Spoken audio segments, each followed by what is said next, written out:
भाग्य को कोसने वाले इस वीडियो को जरूर देखें। मनुष्य के साथ जब भी कुछ बुरा होता है तो वह अक्सर अपने कर्म की उपेक्षा कर अपने भाग्य को कोसने लगता है।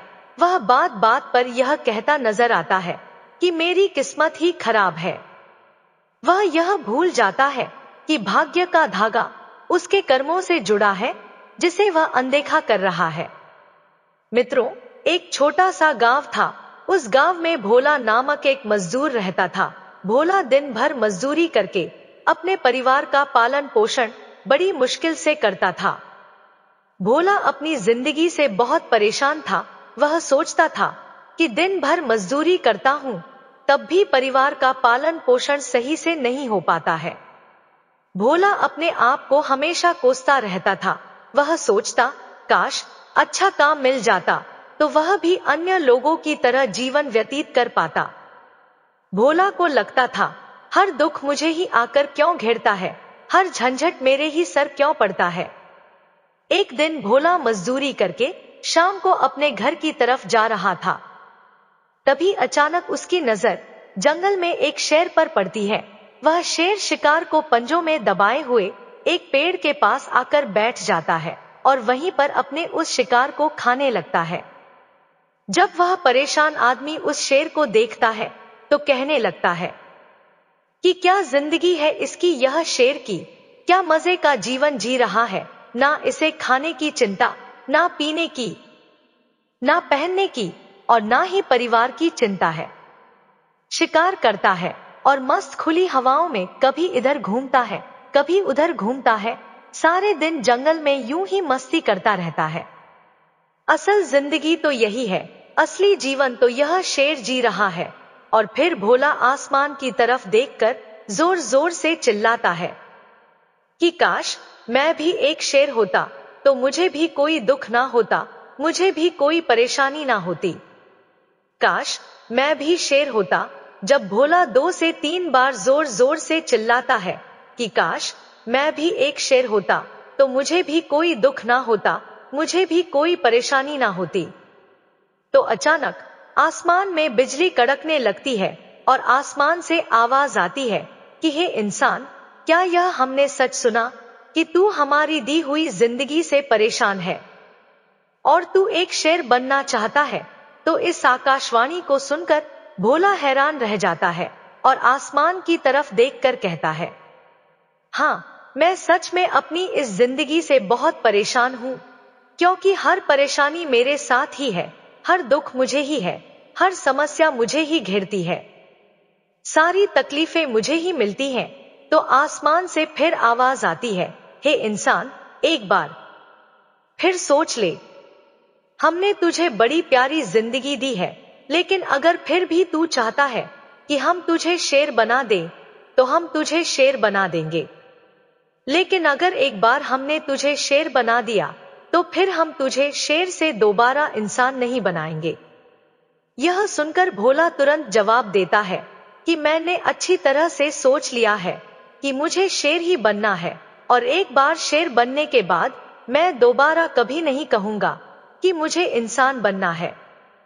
तभी ऊपर से आवाज आती है कि जैसी तुम्हारी इच्छा, और वह भोला शेर बन जाता है। शेर बनते ही भोला खुली हवाओं में घूमने लगता है। कभी घूमता हुआ इधर चला जाता है तो कभी घूमता हुआ उधर चला जाता है और सोचता है, क्या मजे की जिंदगी है, असल जिंदगी तो यही है। ना कोई चिंता, ना कोई परेशानी, ना कोई डर। वह सारा दिन खुले आसमान के नीचे आराम से जंगल में घूमता रहता है। इसी तरह घूमते घूमते शाम का समय नजदीक आ जाता है तो वह सोचता है कि मेरे पास रहने का एक ठिकाना भी होना चाहिए, मेरा अपना एक घर होना चाहिए जहां मैं रात में आराम कर सकूं। तो यह सोचकर वह जंगल में एक बड़े पेड़ की जड़ में गड्ढा खोदकर अपना एक सुंदर घर बना लेता है और रात में उसी में सो जाता है और सोचता है, सुबह उठकर शिकार भी करूंगा और सुबह उठकर फिर से मौज मस्ती भी करूंगा और खुली हवाओं में मस्ती करूंगा। सुबह होते ही वह शिकार की तलाश में निकल पड़ता है और जंगल में घूमता रहता है और देखता है कि कहीं जंगल में मुझे कोई शिकार नजर आए तो मैं तुरंत जाकर उसे दबोच लूं और वहीं पर खा लूं। लेकिन उसे कोई शिकार नजर नहीं आता। काफी समय बीत जाता है। वह लगातार जंगल में शिकार को ढूंढता रहता है, लेकिन उसे कोई शिकार नहीं मिलता। उस जंगल के पास थोड़ी दूरी पर एक और जंगल होता है। वह उस जंगल में चला जाता है, यह सोचकर कि शायद वहां कोई अच्छा सा शिकार मेरे हाथ आ जाए, जिससे मेरी भूख शांत हो जाए। वह जंगल में घूम घूम कर शिकार को ढूंढता रहता है। जंगल के बाहर जाकर भी शिकार को ढूंढता है, लेकिन उसे वहां भी कोई शिकार नहीं मिलता है। शाम का समय नजदीक आ जाता है, तो शेर बना भोला मायूस होकर वापस अपने घर की तरफ लौट रहा होता है कि रास्ते में थककर एक पेड़ के नीचे बैठ जाता है। जब वह एक पेड़ के नीचे बैठा होता है, तो उसकी नजर एक बीमार खरगोश पर पड़ती है, जो कि अधमरा अवस्था में होता है। वह शेर तुरंत जाकर उसे दबोच लेता है, उसकी हड्डी निकालकर अलग कर देता है और उसे खा जाता है। उस खरगोश को खाने के बाद वह अपने घर की तरफ चला जाता है और रास्ते में सोचता है कि चलो बीमार खरगोश ही सही, लेकिन कुछ तो खाने को मिला। शेर अपने घर पर पहुंचकर आराम करने लगता है और सोचता है सुबह एक अच्छा सा शिकार मिल जाए तो अपनी भूख मिटा लूंगा। जैसे ही सुबह का प्रकाश होता है, वह अपनी शिकार की तलाश में निकल पड़ता है।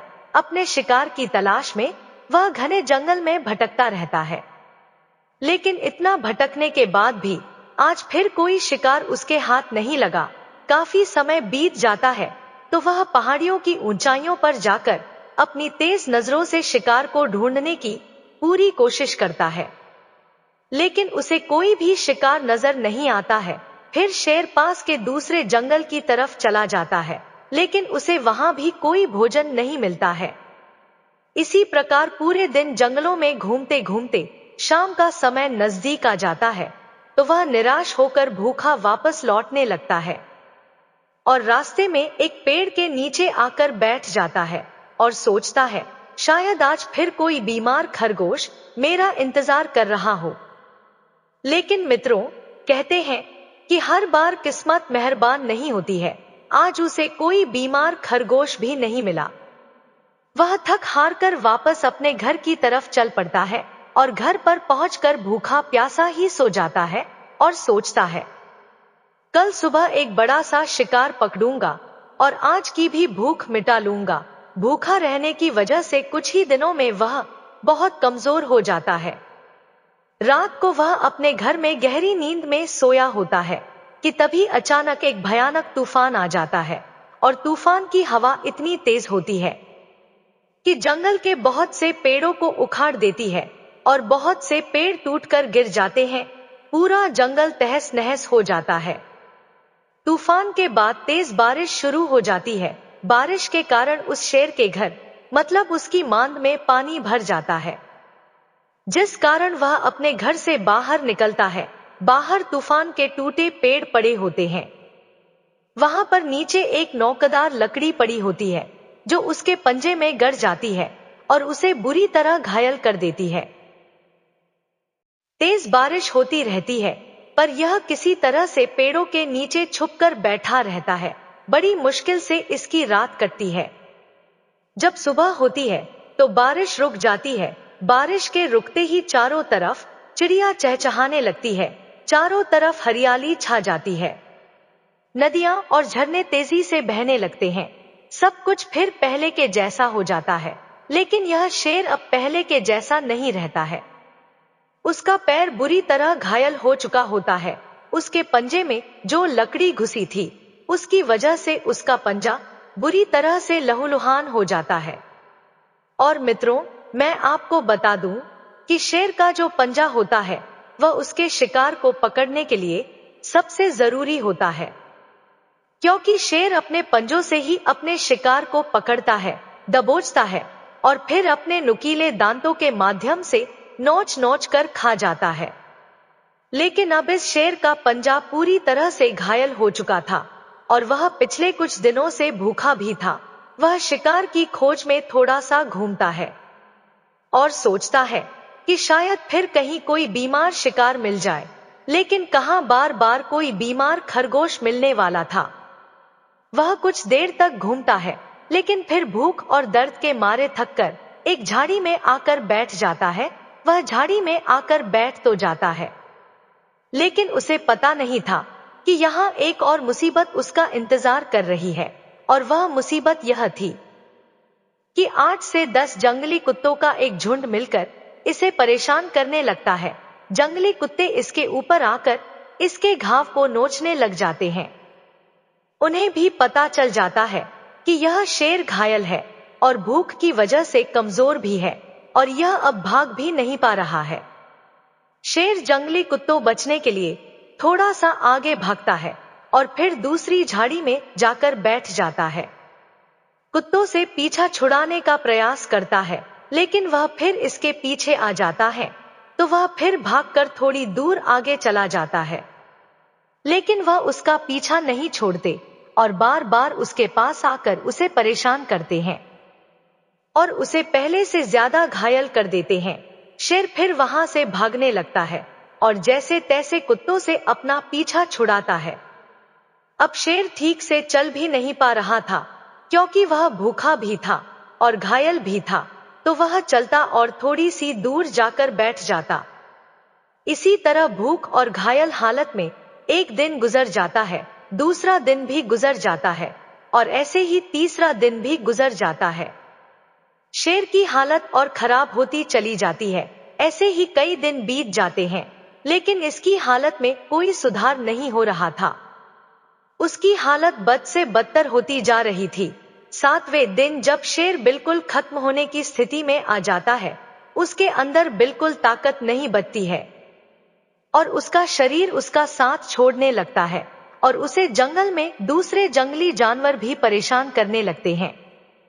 शेर दूसरे जानवरों के परेशान करने की वजह से जंगल से बाहर जाने लगता है, तो वह किसी तरीके से चलकर पास के एक इंसानों के एक अस्पताल के पास पहुंचकर गिर जाता है और वहां से आने जाने वाले मरीजों को देखता है और अपने आप से कहता है कि काश आज मैं एक मनुष्य होता तो ऐसे छोटे मोटे जख्मों का अस्पताल से इलाज करवा लेता, या किसी को बता देता कि मैं भूखा हूं, परेशान हूं, बता देता कि मुझे यह परेशानी है। काश अपना दुख किसी से कह सकता कि काश मैं इंसान होता, लेकिन आज मैं एक ऐसा बेजुबान जानवर हूं जो किसी से कुछ नहीं कह सकता, किसी को अपना दुख नहीं बता सकता, किसी से कोई मदद नहीं मांग सकता।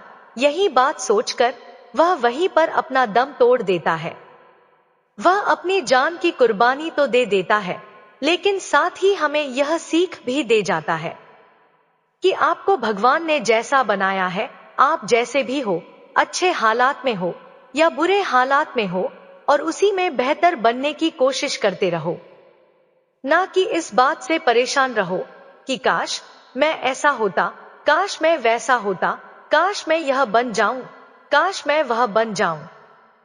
आपको जैसा भी बनाया गया है, आप उसी में अपना बेहतर करने का प्रयास करते रहो। मित्रों, यह कहानी तो काल्पनिक है, लेकिन हमें जीवन की एक बहुत ही महत्वपूर्ण सीख सिखाकर जाती है कि हम जैसे भी हैं, अच्छे हैं, बस हमें उसी में अपना सर्वश्रेष्ठ बनने का प्रयास करते रहना चाहिए।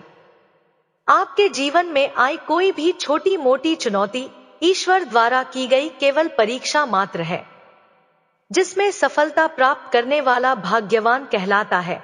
अपने भविष्य और भाग्य के निर्माता स्वयं आप हो। इसलिए मित्रों, नकारात्मक सोच को स्वयं से दूर रखकर हर विपरीत परिस्थिति में भी कुछ ना कुछ सकारात्मक सोचें। मुसीबत हमारी जिंदगी की एक सच्चाई है। कोई इस बात को समझ लेता है तो कोई पूरी जिंदगी इसका रोना रोता है। जिंदगी के हर मोड़ पर हमारा सामना मुसीबतों से होता है। इसके बिना जिंदगी की कल्पना नहीं की जा सकती है। गीता में भगवान श्री कृष्ण ने भी कहा है कि मनुष्य को सदैव अच्छे कर्म करने चाहिए, क्योंकि कर्मों के क्षीण हो जाने पर भाग्य भी नष्ट हो जाता है। जिस मनुष्य का अपने कर्मों पर अटूट विश्वास होता है, और जो मनुष्य अपने कर्मों पर सदा अडिग रहता है, केवल वही मनुष्य जीवन में सफल होता है। इसमें भगवान श्री कृष्ण ने स्पष्ट संदेश दिया है कि अगर आप अपने कर्म की गुणवत्ता में किसी भी प्रकार का समझौता करते हैं, तो आप उससे मिलने वाले फल अथवा परिणाम से भी समझौता कर रहे हैं, जो भले ही दूरगामी हो, लेकिन आपका भाग्य तय करता है। आज जो भी या जैसी भी आपकी किस्मत है, वह आपके संचित कर्मों का परिणाम है।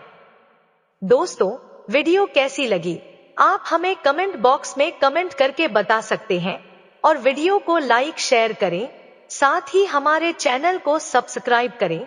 आप सभी का धन्यवाद।